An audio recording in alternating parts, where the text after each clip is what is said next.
ମୁଁ କହିବି ଦୋଷ ହଉଛି ଶ୍ରୀମନ୍ଦିର ପ୍ରଶାସନର। କୌଣସି ପ୍ରକାର ସିକିମ ମୁଖ୍ୟମନ୍ତ୍ରୀଙ୍କୁ ଦୋଷ ଦେବି ନାହିଁ। କାହିଁକି ନା ମୁଁ ଅନେକ ଲୋକ ଜାଣି ନାହାନ୍ତି ଶ୍ରୀମନ୍ଦିର ଭିତରେ ଫଟୋ ଉଠାଇବା ମନା ବୋଲି। ଦେଖନ୍ତୁ ଆମର ଶ୍ରୀମନ୍ଦିରର ସୁରକ୍ଷା ବ୍ୟବସ୍ଥା ଦୃଷ୍ଟିରୁ ପରମ୍ପରା ଦୃଷ୍ଟିରୁ ମନ୍ଦିର ଭିତରେ ଫଟୋକୁ ବାରଣ କରାଯାଇଛି।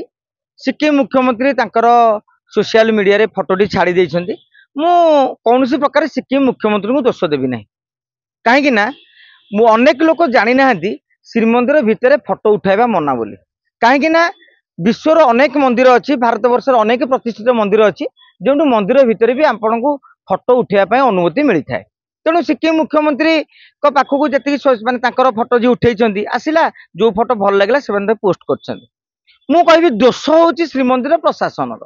କାହିଁକି ନା ପ୍ରଶାସନର ଯେତେବେଳେ ସିକିମ ମୁଖ୍ୟମନ୍ତ୍ରୀଙ୍କୁ ନେଲେ କିମ୍ବା ତାଙ୍କର ଯୋଉ ଲୋକମାନେ ମୋବାଇଲ ଧରିଥିବେ, କ୍ୟାମେରା ଧରିଥିବେ କିମ୍ବା ଫଟୋ ଉଠାଉଥିବେ, ସେତେବେଳେ ଏମାନେ ବାରଣ କରିଥାନ୍ତେ ଯେ ସାର୍ ଆମର ବାହାରେ ବା ସୋସିଆଲ ମିଡିଆରେ ଏ ଫଟୋ ଉଠେଇବା ମନା ଏବଂ ପୋଷ୍ଟ କରିବା ମଧ୍ୟ ମନା।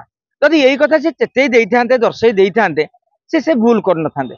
ଯେତେବେଳେ ସିକିମ ମୁଖ୍ୟମନ୍ତ୍ରୀଙ୍କର ଏଇ ଭିଡିଓ ମାନେ ଫଟୋଟି ଭାଇରାଲ ହେଲା ଏବଂ ତାଙ୍କୁ ଯେତେବେଳେ ଅବଗତ କରାଯାଇଛି ସେ ମନା କରିଦେଇଛନ୍ତି। ତେଣୁ ଶ୍ରୀମନ୍ଦିର ପ୍ରଶାସନ କରୁଥିଲା କଣ? ଫଟୋ ଉଠେଇଲା ବେଳକୁ ସେ ମୋବାଇଲ ଅନ୍ୟମାନଙ୍କୁ ଆଲାଉ କାହିଁ କଲେ? ଯଦି ସୁରକ୍ଷା ଦୃଷ୍ଟି ପାଇଁ ସୁରକ୍ଷା କର୍ମୀମାନେ ମୋବାଇଲ ନେଲେ ତାଙ୍କୁ କହିଦେଇଥାନ୍ତେ ଆପଣ ମୋବାଇଲ ନେଇଛନ୍ତି କିନ୍ତୁ ସାଇଲେଣ୍ଟ ମୋଡରେ କରନ୍ତୁ, ସୁଇଚ୍ ଅଫ୍ କରିଦିଅନ୍ତୁ, ଫଟୋ ଉଠାନ୍ତୁ ନାହିଁ। एकथा मध्य से कहीदे पारिथान्ते। तेणु श्रीमंदिर प्रशासन एथिपाई दायी। एथिपाई आम सिक्किम मुख्यमंत्री दायी कर कौन आवश्यकता ना।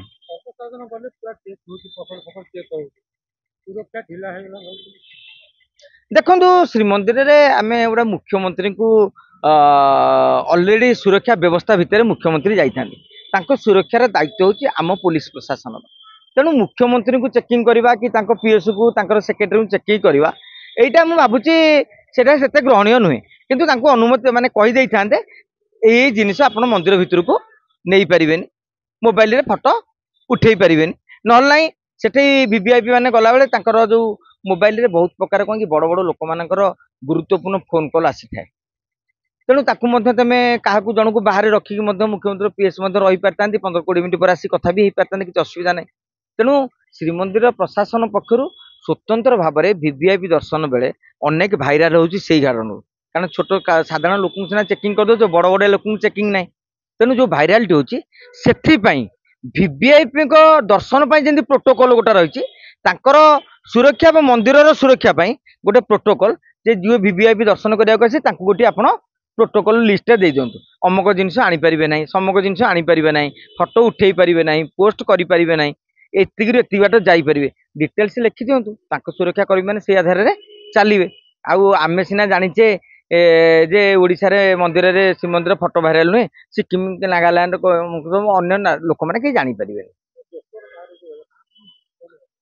कहली परा। श्रीमंदिर प्रशासन होची दायी। से उत्तरदायित्व रही जो सोशल मीडिया सिक्किम मुख्यमंत्री की दायी कर आम कहे ता अपेक्षा दायी करूँ श्रीमंदिर प्रशासन करुला कौन।